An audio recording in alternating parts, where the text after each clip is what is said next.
Students, मेरे channel study express में आपका स्वागत है। आज हम Maharashtra board standard 12th English medium की हिंदी चैप्टर 4 के स्टडी करने जा रहे हैं। पार्ट 1 का वीडियो मैं पहले ही डाल चुकी हूँ। पार्ट 2 और 3 हमारे रिड्यूस सिलेबल के अंतर्गत आता है।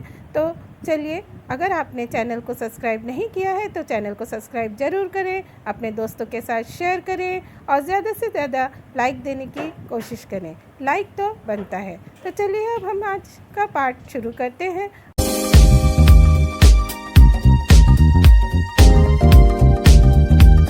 आदर्श बदला, जिसके लेखक हैं सुदर्शन। इनका पूरा नाम है बद्रीनाथ। तो हम शुरुआत करते हैं अपने स्वाध्याय से। स्वाध्याय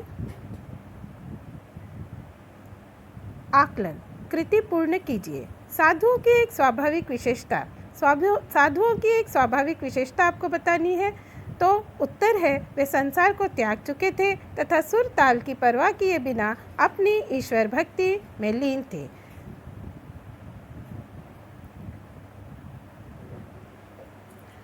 अब लिखिए, क्वेश्चन नंबर 2 है, आगरा शहर का प्रभातकालीन वातावरण।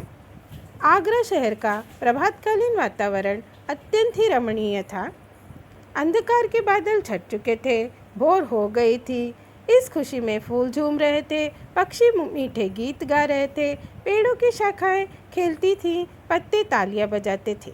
अब साधुओं की मंडली आगरा शहर में यह गीत गा रही थी। कौन सा गीत गा रही थी? सुमर सुमर भगवान को, मूर्ख मत खाली छोड़ इस मन को। अब आइए शब्द संपदा की ओर आगे बढ़ते हैं। यहाँ पर आपको लिंग बदलना है। लिंग बदलना अर्थात जेंडर चेंज करना। आपने इंग्लिश में जेंडर चेंज किए होंगे, masculine gender and feminine gender. तो इसके लिए यह हिंदी में लिंग बदलना है। साधु साध्वी, नवयुवक नवयुवती, महाराज महारानी, दास दासी। आगे हम बढ़ते हैं। कृति 3 अभिव्यक्ति में। अभिव्यक्ति यानी आपका पर्सनल रिस्पॉन्स होता है। तो आपका पर्सनल रिस्पॉन्स का क्वेश्चन है, मनुष्य जीवन में अहिंसा का महत्व। इस विषय पर अपने विचार लिखिए। तो उत्तर हम देखते हैं। मनुष्य क्या है? मनुष्य एक सामाजिक प्राणी है। समाज में रहते हुए उसे अनेक सामाजिक नियमों का पालन करना पड़ता है, अतः उसके जीवन में अहिंसा अपनी अहम भूमिका अदा करती है। अहिंसा अर्थात किसी भी मनुष्य या प्राणी को किसी भी तरह का कष्ट न देना, उसे समाज में सुख शांति से आपसी सहयोग से रहना होता है। अहिंसा मनुष्य में आत्मविश्वास निर्माण करती है, उसे दृढ़ बनाती है। इस मार्ग पर चलने वाले मनुष्य का जीवन सुख एवं समृद्धि से भरा रहता है। उसका मन शांत रहता है। वह गरीब और असहाय लोगों की सहायता करने में हमेशा अपना योगदान देता है। जो हिंसा करते हैं उन्हें सही रास्ता दिखाता है।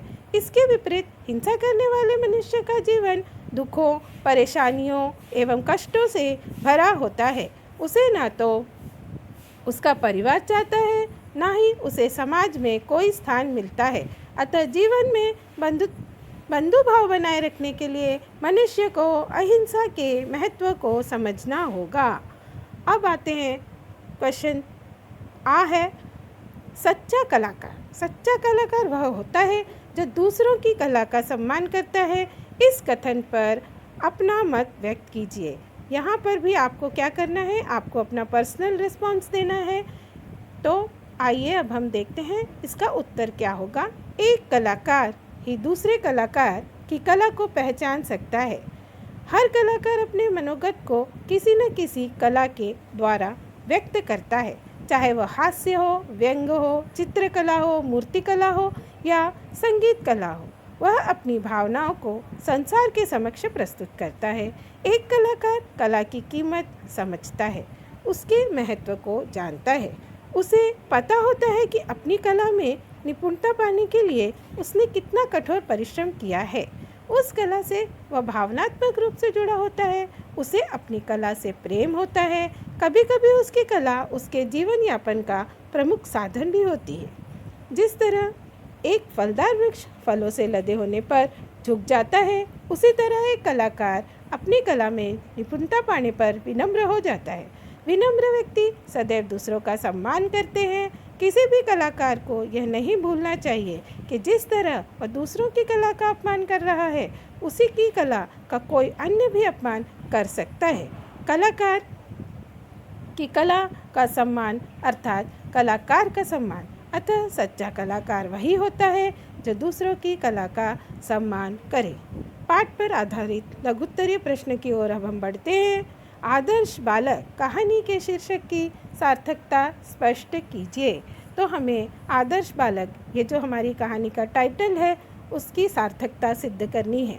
आदर्श बालक कहानी का शीर्षक पूर्णतया सार्थक है।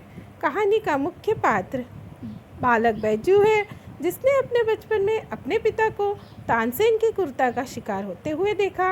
अपने पिता की वह जान तो नहीं बचा पाया था, लेकिन उसके मन में बदले की भावना का आना स्वाभाविक ही था। उसे गुरु हरिदास जी मिले, जिनसे उसने 12 वर्षों तक शिक्षा प्राप्त की। 12 वर्षों के इस कठोर तपस्या के बाद वह संगीत कला में पूर्ण रूप से पारंगत हो गया था। उसके बाद उसने अपनी कूटनीति या कहें योजनाबद्ध तरीके से तानसेन को गान विद्या में हरा दिया।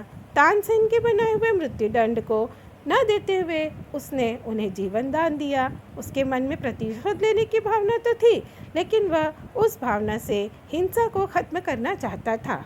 यहाँ पर वह आगरा के कड़े दंड को हटवा देता है, जो जनहित का कार्य होता है। अपने साथ साथ दूसरों के जीवन का कल्याण करना, उसके जीवन का सम्मान करना ही उसका आदर्श बदला सिद्ध होता है।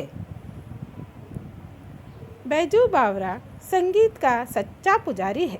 इस विचार को स्पष्ट कीजिए। तो चलिए हम उत्तर की तरफ बढ़ते हैं। बैजू बावरा संगीत का सच्चा पुजारी है। मैं इस कथन से पूर्णतः सहमत हूँ।